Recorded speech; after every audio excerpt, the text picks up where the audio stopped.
जय गुरुदेव। एक गरीब किसान पर बाबा जय गुरुदेव जी महाराज की दया। एक गरीब आदमी था, उस पे जो खाद डालने के पैसे थे उसे वह किराए में खर्च कर गुरु महाराज के कार्यक्रम में चला गया। सोच ही रहा था कि हम कैसे खाद पानी डाल पाएंगे, हमारी फसल कैसी होगी। गुरु महाराज ने सत्संग में फरमाया कि देखो प्रेमियों, तुमको चिंता फिक्र करने की ज़रूरत नहीं है।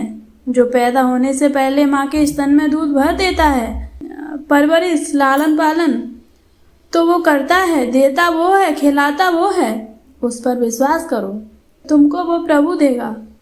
मत डालना खाद, ले जाना यहाँ की मिट्टी उठा करके और बिखेर देना अपने खेत में, बुआई कर देना और देख लेना बगल वाला जो खाद लगाता है उससे ज़्यादा होता है कि नहीं। देख लिया लोगों ने। खोल लो अंदर की आँख, फिर देखो गुरु महाराज का जलवा। संभाल तो आपकी हमारी सबकी गुरु महाराज करेंगे, लेकिन नाम जो होगा ये आपके लिए फलीभूत होगा। इस नाम का अगर आप जाप करोगे तो पुराने लोगों से पूछ लो कि जब गुरु महाराज के पास गए थे तो उनकी क्या हालत थी, और अब देखो उन्होंने हर तरफ से तरक्की किया है, तो क्या आपकी तरक्की नहीं होगी। अरे भाई, आप कोई सौतेले बैठे हो, सब उसी प्रभु के हो। सकल जीव मम उपजाया, सब पर मोरी बराबर दाया। सब पर वो दया करेंगे। कौन? गुरु महाराज, जो प्रभु का रूप बन गए, जो उन्हीं में समा गए, जो उन्हीं के जैसे हैं, जो वहीं से संभाल कर रहे हैं, आपकी भी कर रहे हैं। आप उनको इन बाहरी आंखों से क्या देख पाओगे, क्या समझ पाओगे। अरे खोल लो अंदर की आंख, जिसको दिव्य दृष्टि कहा गया, फिर देखो गुरु महाराज का जलवा। जय गुरुदेव। के दरबार में अंधेर नहीं है। एक गांव में एक ब्राह्मण दंपति रहते थे। उन्हें कोई संतान न थी।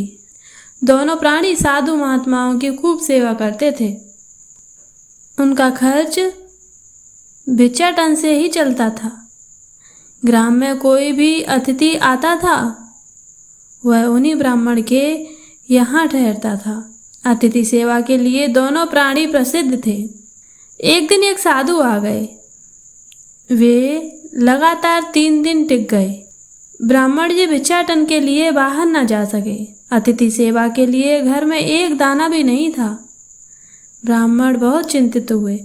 ब्राह्मणी ने तब कहा कि हे देवता, आप मेरे बालों को ले जाएं, इसे बेचकर सामान लाएं, उसी से अतिथि की सेवा हो जाएगी। ब्राह्मणी ने बाल काटकर दे दिए।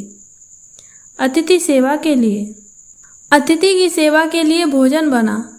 ब्राह्मणों ने भोजन लेकर अतिथि के सामने रखा। ब्राह्मणी अपने सिर को कपड़े से अच्छी तरह ढक ली। अतिथि साधु ने तब कहा, हे ब्राह्मण दंपत, आज क्या बात है, आप लोग संकोच में हैं। ब्राह्मणी, इस समय मुझसे इतनी संकोच क्यों कर रही हो? जब तक आप लोग कारण नहीं बताएंगे, आपका अन्न हम ग्रहण नहीं करेंगे। तब ब्राह्मणी ने विवश होकर अपने बाल काटने की कहानी बता दी। साधु ब्राह्मणी के त्याग को देखकर बहुत प्रसन्न हुए। उन्होंने कहा कि हे ब्राह्मणी, तुम क्या चाहती हो? ब्राह्मणी ने कहा कि मैं निसंतान हूँ, मुझे पुत्र की अभिलाषा है।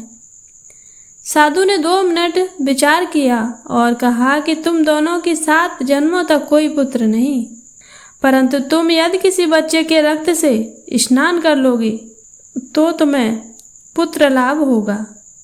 ब्राह्मण चिल्ला पड़े, महाराज, मुझे ऐसा पुत्र नहीं चाहिए, हम निसंतान ही रहेंगे।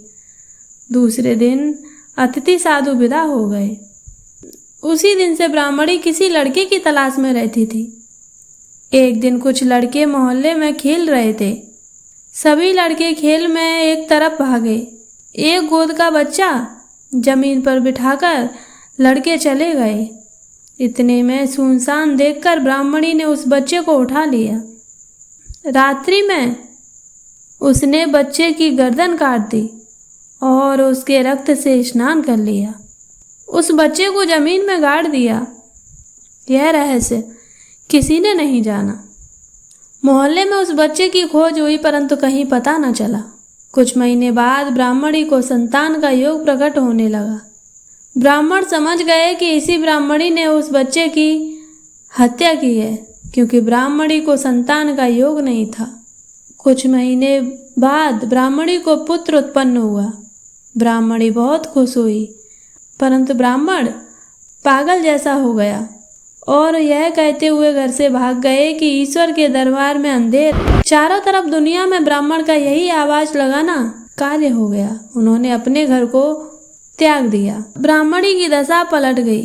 खूब संपत्ति हुई, बच्चा सयाना हुआ, वधू आई, नाती पोते पैदा हुए, महल बन गया।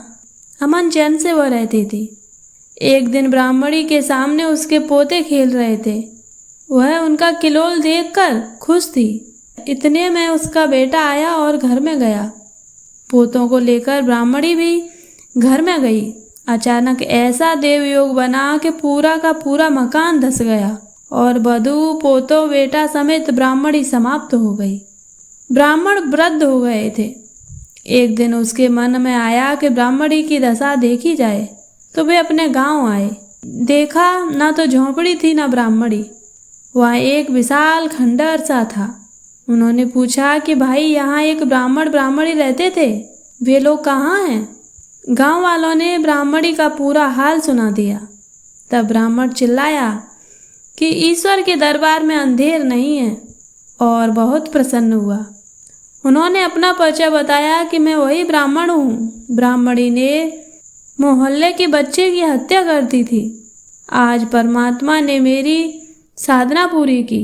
सचमुच परमात्मा के दरबार में पूरा न्याय है। वहाँ ऋण मात्र भी अंधेर नहीं।